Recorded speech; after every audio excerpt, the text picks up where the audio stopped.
Magandang araw po, welcome po sa aking channel of 9TV. Patalas sa 10.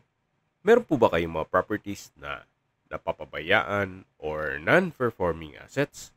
Plan yung ibenta, pero wala kayong oras pagbibenta nito. Kung ito'y pagkakatiwala nyo po sa amin, tawag lang po kayo sa aking numero. Usap po tayo. Gawan ko po ng video for free. Yes, libre po. Wala po kayong babayaran. Tutulungan po namin kayong mabenta ang inyong property. Kami na po bala sa marketing, sa boosting or paid ads.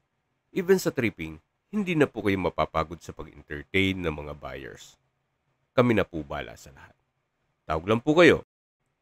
Nandito po tayo ngayon sa Cavite kung saan meron po tayong bagong video presentation, isang commercial building. May lot area po ito na 200 square meters more or less. Ito po'y titulado, buhay po ang may-ari, kaya wala po kayong maging problema sa documentation o sa transfer ng title. Napaganda po ng lokasyon nito, gawa ng ito'y nasa bayan mismo o busy area na marami pong katabing mga business establishments at commercial buildings. Kaya kung hanap nyo po'y isang income generating property, ito na po yung hinahanap nyo. Ito po yung second floor na meron pong toilet and bath at kitchen. Then, dito naman po yung hagdan. Diyan po tayo galing kanina. Dun sa baba. Then, paglabas po natin ay yung main road na mismo. So, aakyat po tayo. Ito pong hagdan ay naka-tiled staircase at meron pong stainless na handrail. Dito na po tayo sa third floor. Meron po itong common toilet and bath na may bathroom window, naka-tile bathroom wall, at maayos naman ang toilet fixtures nito. Dati pong resto bar itong third floor, kaya meron pong booth ng DJ. At tungkol naman sa mga mixer at mga musical instrument na makikita nyo dito, hindi po kasama yan. Even itong tables and chairs. Ito po yung resto bar. Malaki po ang espasyo nito. Meron pong mga glass windows with security grill. Then, dun po sa taas, nag-serves as natural sunlight. Double high ceiling din po ito. So, na-maximize po nila owner yung espasyo. Nagamit po nila lahat. So, yan po, tunghayan nyo po itong dating resto bar na possible din nyo pong paupahan. O kung sakaling ma-acquire nyo ito, pwede nyo naman pong ituloy. Then, makinegotiate na lang kayo kay owner tungkol dito sa mga kagamitan. Dito naman po yung another restroom. Yan po, tunghayan nyo po itong balkonahe o terrace at yan po yung roof deck. Yan po yung sliding glass windows, may security grill. Then naka-tile flooring na rin po ito. At stainless po ang railing. Mula po dito sa resto bar, meron pong access door na papunta naman ito sa kabilang side ng building. Yung natatanaw natin ay stock room po yan. At ito naman po yung hagdan. So bababa po tayo. Naka-tiled staircase na rin po ito. Samahan niyo po ako. Baba po tayo para check natin yung isang kwarto dito sa second floor. At yung pong natatanaw natin na staircase window ay sa kabilang side po ito. Yung another access na meron pong steel gate. Marami pong entry at exit points itong building. Pakita ko po muna sa inyo itong kabilang kwarto na kung saan pwede rin po itong paupahan as office at pwede rin pong residential. Gawa ng kompleto rin po ito. Meron pong sariling toilet and bath. Yan po yung access door. Then, malaki naman po ang espasyo, naka-tile flooring. At ito po yung tinutukoy ko na toilet and bath. Maayos naman po ang toilet fixtures nito. Naka-tile bathroom wall. May shower. At malaki naman po ang espasyo nito. So, labas po tayo para check natin ibang parte nitong building. Then, paglabas po natin ay katabi lang yung kabilang kwarto. Dito po sa kabila ay malaki din ang espasyo nito. Yan po yung pintuan. Then meron din pong glass window, naka-tile flooring. Meron din po itong sariling toilet and bath. Maayos din po ang toilet fixtures. May hand basin, water closet, naka-tile bathroom wall, may shower at bathroom window. Bali po dito sa kabilang side ay dalawa ang kwarto. So labas po ulit tayo. Ito po yung hallway at yan yung hagdan na pinakita ko sa inyo kanina. At aakyat po ulit tayo dito sa third floor. Para maikutan natin yung ibang parte nitong building. So dito na po tayo galing kanina. Yan po yung hagdan sa likod ng resto bar at ito yung sinasabi ko na stock room na may access naman na hagdan papunta sa likod ng property. Ito po yung naka-concrete staircase, then metal handrail at railing. Ito po yung glass window mula dun sa kwarto na inikutan natin kanina.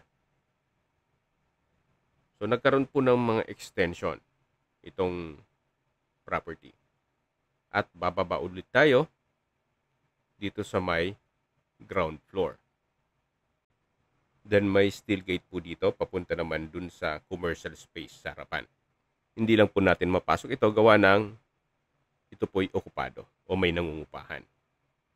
Then dito naman po ay meron pong understair storage at may pressure water tank. Balik po ulit tayo sa taas. So ito na po yung likod na parte ng ground floor. At dito naman po yung sa second floor. At babalik po ulit tayo dito sa third floor kung saan dito po ulit yung may resto bar na galing na po tayo dito kanina. So balik po ulit tayo dito. Meron pong common toilet and bath dito sa may likod ng resto bar na kung saan maayos naman po ang toilet fixtures at naka-tile bathroom wall. Meron din pong bathroom window. Ito naman po yung kitchen na naka-double aluminum screen door. Malaki naman po ang spasyo nito. May kitchen countertop, heavy duty po itong range hood. Then may preparation table, kitchen cabinet, at storage ng kitchen utensils. So paglabas po dito, yan po ulit yung resto bar mismo na galing na po tayo dito kanina. So balik po ulit tayo dito sa DJ booth. At dito po nakapesto yung mga amplifiers at mixers. Ito po yung tinutukoy ko kanina na hagdan na kung saan ito ay stainless handrail at railing pati staircase. Dito na po tayo sa roof deck. Naka-solid wood door. Then sa spasyo, sakto lang. Hindi naman siya ganun kaliit at hindi naman ganun kalaki.